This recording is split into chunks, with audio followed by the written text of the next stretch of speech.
57 জন সেনা অফিসার প্রাণ দিয়েছেন এবং সেখানে সিভিলিয়ানও ছিলেন। সর্বমোট 74 জন মানুষ সেখানে প্রাণ দিয়েছেন এবং 57 জন অফিসার তারা যেই সেই অফিসার নয়। এখানে অনেকে আছেন, বিশেষ করে আমি অনেককে ব্যক্তিগতভাবে চিনি যারা আমরা একই অফিসে কাজ করেছি 5 বছর। কর্নেল নাফিস, কর্নেল এমদাদ অত্যন্ত ভালো মনের মানুষ ছিলেন, ভালো অফিসার তারা ছিলেন। বিশেষ করে কর্নেল এমদাদ তিনি পিজিআর ছিলেন এবং প্রধানমন্ত্রী বেগম খালেদা জিয়ার নিরাপত্তার দায়িত্বে ছিলেন। ঠিক তেমনি ভাবে তার বাবা অবসরপ্রাপ্ত অনারারি লেফটেন্যান্ট আব্দুল মোতালেব শহীদ প্রেসিডেন্ট জিয়াউর রহমানেরও বডিগার্ড ছিলেন।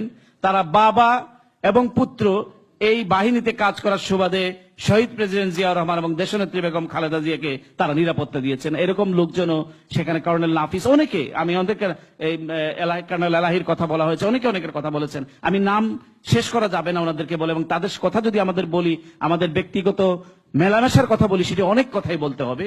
শুধু এটুকুই বলি যে তারা সেনাবাহিনীর অত্যন্ত চৌকস অফিসার ছিলেন, ভালো অফিসার ছিলেন, দেশপ্রেমিক অফিসার ছিলেন এবং ছিলেন বলেই তাদেরকে টার্গেট করা হয়েছে। এটি কিন্তু বক্তৃতা দিয়ে বলে বোঝাতে হবে না। তো যেটি হয়েছে সেটি হলো যে এই 74 জনের পাশাপাশি এরকম একটি বড় ঘটনা বাংলাদেশের ইতিহাসে তো নয়, অনেকে মিউটিনি বলেন, এটা কিন্তু মিউটিনি নয়, এটি কোনো বিদ্রোহ নয়, এটি একটি জেনোসাইড, এটি একটি পরিকল্পিত হত্যাকাণ্ড, এটিকে বলতে হবে হত্যাকাণ্ড। এটিকে যদি বিদ্রোহ বলেন, মিউটিনি বলেন, এই ঘটনাকে ছোট করা হবে এবং এই 57 জন অফিসারের জীবনের সঙ্গে উপহাস করা হবে, যেটি বলছিলাম। এবং এই ঘটনার এখানেই কি শেষ? এরকম একটি ঘটনা পৃথিবীর ইতিহাসে এরকমও নজির নেই। 800 জনকে দণ্ডিত করা হয়েছে, 153 জনকে এই অপরাধে ফাঁসির দণ্ডে দণ্ডিত করা হয়েছে এবং সর্বমোট 800 জনকে বিচারের আওতায় এনে তাদেরকে একতরফা ভাবে দণ্ডিত করা হচ্ছে এবং 50 জন জওয়ানকে নিরাপত্তা হেফাজতে হত্যা করা হয়েছে, যদিও তারা বলে হার্ট অ্যাটাকে মারা গিয়েছে। 50 জন সেই তালিকা। এইরকম একটি ঘটনা আমাদেরকে, আমরা কিন্তু অনেকে দেখি বিভিন্ন স্ট্যাটাস দেন, আমরা কাঁদিতে পারি না, শোক। এটি তো শোক বক্তৃতা দেওয়ার কথা নয়, এটি বলবার কথা নয়, এটি হলো অ্যাকশনের কথা। আমরা প্রত্যেকেই জানি এটি হয়তো সময় লাগবে, কিন্তু every action has opposite reaction. প্রত্যেক ক্রিয়ারই তার বিপরীত পার্শ্ব প্রতিক্রিয়া আছে। আজ হোক কাল হোক, এই রক্তের দাম শেখ হাসিনা ওয়াজেদকে দিতে হবে। যেটি হচ্ছে এই, আমি জানি না আমার সময় শেষ হয়ে গিয়েছে, না হলে আমাকে বলবেন। তো এই ঘটনার আমি দেখলাম সাম্প্রতিক কালে একটি আর্টিকেল লিখেছেন ঢাকা থেকে ঘুরে গিয়ে, এই লন্ডনে হাই কমিশনার ছিলেন মিস্টার কুলদীপ নায়ার। উনি ভারতের কেন্দ্রীয় পরিষদের সদস্য ছিলেন, অনেক বর্ণাঢ্য রাজনীতিবিদ, প্রায় 91 বছর বয়স ওনার। আমার সঙ্গে ওনার সখ্যতা, আমি ওনার ইন্টারভিউ করেছি। উনি কুলদীপ নায়ার লিখেছেন ঢাকা থেকে গিয়ে সাম্প্রতিক কালে যে বাংলাদেশ নাকি পথ হারা হয়েছে, পথের গন্তব্য বাংলাদেশ খুঁজে পাচ্ছে না। সাম্প্রতিককালে উনি লিখেছেন, এর আগে অবশ্য উনি অন্য কথা লিখেছিলেন। বাংলাদেশ তো পথ হারা হয়েছে সেদিন যেদিন জানুয়ারির 11 তারিখে বাংলাদেশের একবিংশ শতাব্দীর মির্জাফর মঈন যখন ক্ষমতাকে কুক্ষিগত করে এক ধরনের পাপেটকে বসিয়ে দিয়েছিল, সেদিন তো বাংলাদেশ পথ হারা হয়েছে প্রথম। তারপরে পথ হারা হয়েছে বাংলাদেশ 29 ডিসেম্বর 2008 সালে নির্বাচনের মূলক একটি প্রহসনের মাধ্যমে যখন শেখ হাসিনা ক্ষমতা অধিষ্ঠিত হয়েছেন, সেদিন বাংলাদেশ পথ হারা হয়েছে। পথ হারা শুরু তো সেদিন থেকে হয়েছে।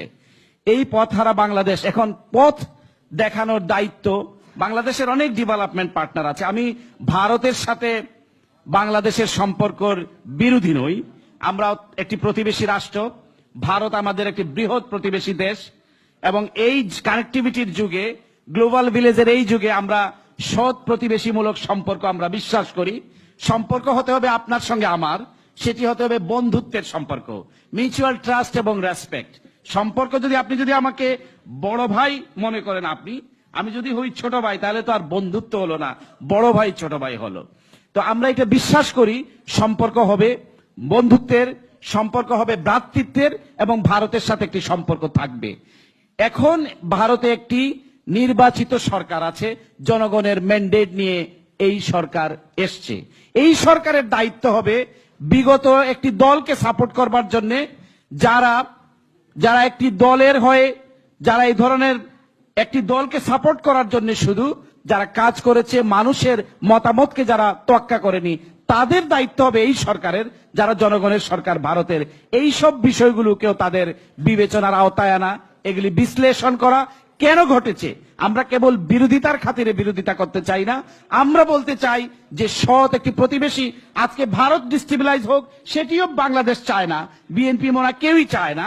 ঠিক তেমনি ভাবে আমরা শুধু রবীন্দ্রনাথ বলেছিলেন দেব আর নেব, মিলাবে আর মিলবে, একতরফা তো আর হবে না, দিতে হবে, নিতে হবে, মেলাতে হবে, মিলতে হবে।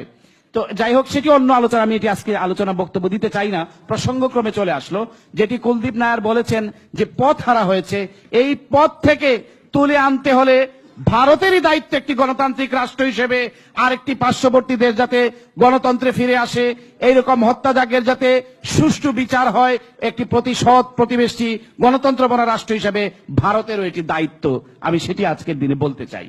যাই হোক, আজকের এই দিনে আমরা তাদেরকে শ্রদ্ধার সাথে স্মরণ করছি, যারা তাদের জীবন বাজি রেখে তারা শেষ পর্যন্ত তারা লড়েছেন, এবং এটি কেবল সেনা অফিসারদের বিরুদ্ধে লড়াই নয়, এটি আমাদের স্বাধীনতা এবং সার্বভৌমত্বের বিরুদ্ধে এ লড়াই ছিল। এবং নিশ্চয়ই আজ হোক কাল হোক, স্বরাষ্ট্র সচিব আনিসুজ্জামানকে দিয়ে কমিটি হয়েছে, কোয়ার্টার মাস্টার জেনারেল জাহাঙ্গীরকে দিয়ে কমিটি হয়েছে, এই কমিটির কি তদন্ত তারা করেছে কেউ কিন্তু জানে না, কিন্তু কোনোদিন এই তদন্ত এটি চাপা থাকবে না, কারণ আমরা সকলেই